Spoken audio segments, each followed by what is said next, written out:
the three magical powers of the water nymph.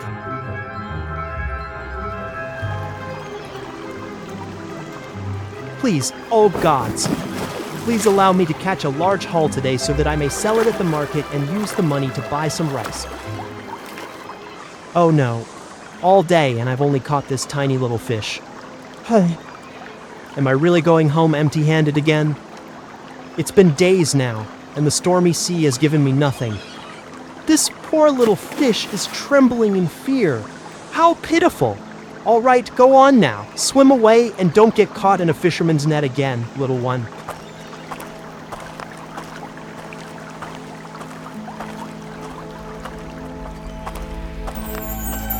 What? Am I dreaming? Where's my hut? And where did this huge mansion come from? It must be as grand as the palace of the king himself. Please don't be afraid. The little fish you freed earlier, that fish was me. I've come to repay you for saving my life. That house over there is my gift to you. Does it suit your taste? You? Who are you? Are you really that little fish? Where are you from?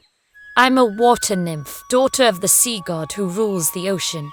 I was wandering the depths, but got swept here and you saved me. I'm forever in your debt. If it pleases you, may I stay here and keep you company? I truly admire your kindness as well as your warm heart. Oh my, the gods have blessed me. Thank you. If you don't mind my humble life, I vow to love and care for you forever.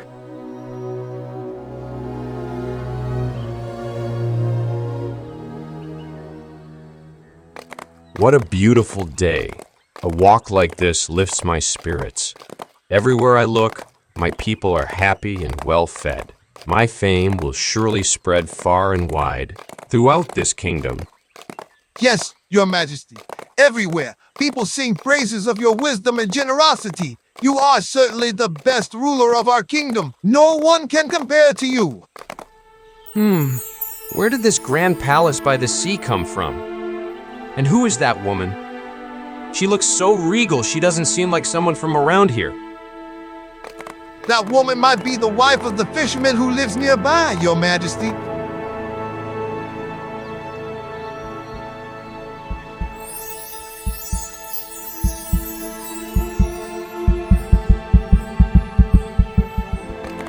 Your Majesty, it's getting late. You should return to the palace before dark. It's dangerous to stay here without guards. All right, let's head back. But I can't stop thinking about that beautiful woman. I must know more about her.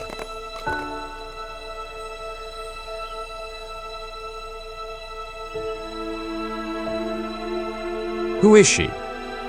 Why does she haunt my thoughts, even in sleep?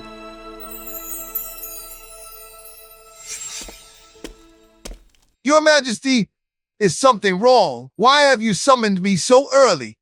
It's not time for court yet. Why don't you rest a little longer? Do you remember the fisherman's wife we saw the other day? I've been captivated by her beauty ever since that day. I want her to be mine. What can we do? If the fisherman displeases Your Majesty, obviously, his wife will easily belong to you. Give him a task, something impossible. If he fails, his fate will be in Your Majesty's hands. But what task should we give him? I want her by my side as soon as possible. Do you have something in mind? Think of something that no one could ever accomplish. Have him bring you a bunch of grapes that never runs out, no matter how many people eat from it. He can't possibly do it. Only the gods could provide such a thing. Ha ha! You are brilliant! With your idea, his wife will definitely be mine. Summon the fisherman immediately! Your Majesty, how could I possibly do such a thing? There's no such thing as grapes that never run out. It doesn't exist. This is impossible. Insolent! Do you want to receive the punishment? This is an order from the king. If you don't bring the grapes in 3 days, you will be executed, and your wife will serve the king as payment for your failure. What's wrong? Why do you look so troubled? Did the king give you a difficult task? Oh, my love, I think I'm done for. The king has given me an impossible request. Only the gods could help me fulfill it. If he had asked for fish, I could have managed that, whether it is big or small, colorful or transparent. Even if you want fish that have wings and could fly, it could do it. But grapes that never run out, how can I do that? Where on earth can I find such grapes? And if I fail, you'll be taken away to the palace. Don't worry. There are still many things in this world that is even stranger than the grapes the king asks for. Go to my sister. She lives by the stream near the snowy pine tree. You have a sister, but you never told me. Could she really help us? It's better you don't know too much about the underwater realm. It wouldn't be good for you. My sister Maram has incredible power. She surely will help us. When you get to the stream next to the pine tree, bow in front of the water and say, "Oh, Maram, I am the husband of your sister. Your sister and I need a bunch of grapes that never runs out. Can you please help us?" Oh, Maram. I have come to ask for your help. Please, listen to my request. I know why you've come. Take this bunch of grapes. Give it to the king. He will have what he wished for.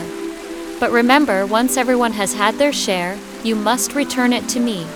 Humans cannot keep magical items. Besides, please give my sister my regards. Tell her that I miss her dearly, and I hope you both will have a happy life together forever. Thank you, Maram. You are so kind and generous. I'm stuffed, Your Majesty. I can't eat another bite. Please forgive me. Same here, Your Majesty. My belly feels like a drum. There's no way I can eat even one more grape. This bunch of grapes is truly amazing. So many people have eaten, and yet it's never ending. Could the gods have helped that fisherman? No, I can't allow this. I must come up with another test. Your Majesty, I've done what you asked. May I please go home now? Not so fast. I never said that your tasks were over. You are not done just yet. Listen closely. You must bring the king a carpet that can cover the entire palace courtyard. Enough for all the king's subjects to sit and never run out of space. Oh no, Lord. I'm not a weaver, nor a merchant, nor a magician. I don't have superpower. How could I ever find such a carpet? This task is even harder than the last. Enough with your complaining. If you don't bring the carpet, you'll lose your head, and your wife will belong to the king himself. Was your bunch of grapes not enough for everyone? Did Maram fail to help you? No, I did exactly what the king asked. But now, he's given me another task. He wants a carpet that can seat all his subjects without ever running out of room. This time, I fear I might lose my life if I fail him. Is that all? Go back to the stream near the snowy pine and call for Maram again. Tell her that. Oh, Maram, your sister has sent me to borrow your spindle and a small staff. Here, take this spindle and staff. But remember, you must return them to me. Humans can't keep magical items. They only bring misfortune among them.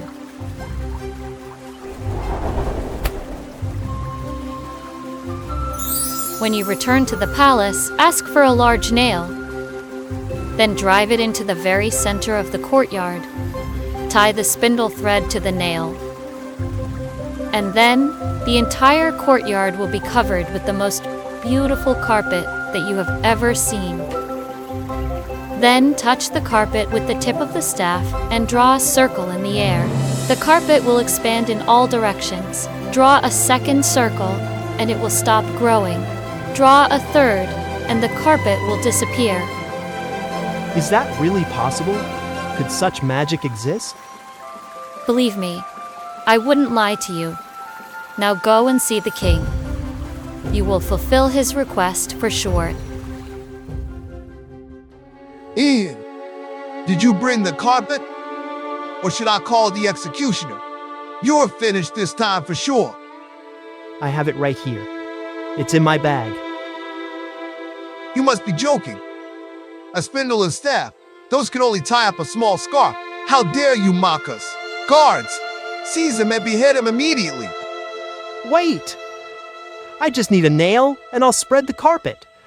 You'll see magic will appear right before your eyes. The fisherman followed Maram's instructions carefully. He hammered the nail into the courtyard, tied the thread to it, and a magnificent carpet appeared, covering the entire palace courtyard and every corner. People of the kingdom, come! Everyone, old and young, gather here and sit on the carpet. Let's see if this carpet can seat the entire subjects of our mighty king. The fisherman drew a circle in the air, and the carpet expanded in all directions. People from all over the kingdom rushed to the palace. The crowds spilled out into the streets, past the city gates, and into the distant regions, yet the carpet still had room for everyone. Oh no, too many people are coming. They're trampling my gardens. Stop the carpet, fishermen, or my entire kingdom will be ruined. The fisherman drew the second circle, and the carpet stopped expanding. With the third circle, the carpet disappeared, leaving only the spindle and the thread. What can I do now? This peasant can achieve anything. Is he in league with some kind of demons? I dream of his wife every night, but she might never be mine. Do you think we should give up and let him go? Your Majesty, don't just give up. You just can't bow to this filthy and lowly fisherman. That would weaken both your name and your power. You give him one last task. This time, I will come up with something so difficult that neither gods nor devils could ever help him with. I don't want my kingdom to be destroyed, but I also won't be made a fool of by a mere fisherman. Fine. Think of something, as long as it doesn't bring any harm. Your Majesty, have him bring a newborn child who could already walk and talk fluently. The child then must tell you a story in which not even a single word is a lie. I guarantee you, he will never be able to do it. And then, his beautiful wife will be yours and yours only, Your Majesty. Brilliant! Brilliant! This time, he'll definitely lose. I've brought your majesty a never-ending bunch of grapes, a gigantic carpet, and yet the king keeps giving me more tasks. Why is he so cruel to me? Don't you worry, my love. One day you will understand the king's true intentions. He means to harm the both of us. What does he want from you this time? He's asked for a newborn child who can walk and talk and tell stories that are completely true. This is just impossible. We're in luck this time.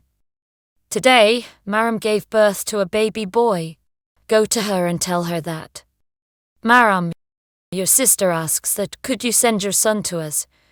It seems that he already knows how to walk and talk fluently, even see things around him like an adult.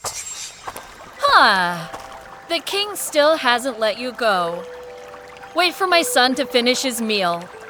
When he's done, take him to the king, but bring him back immediately afterward. Humans can't keep magical beings. Uncle, how are you? I'm fine. You can already talk. Amazing. You were just born, and now you're talking and eating too? I'm not like ordinary humans. I come from the underwater world. Let's go, Uncle. The king is waiting. Yesterday, right after I was born, I took my grandfather for a walk in the forest. We stopped by a giant tree. At the top of the tree, a bird was singing sweetly. It seemed my grandfather didn't like the song, so I tried to shoo the bird away. I threw dry clumps of dirt at it, but I missed every time.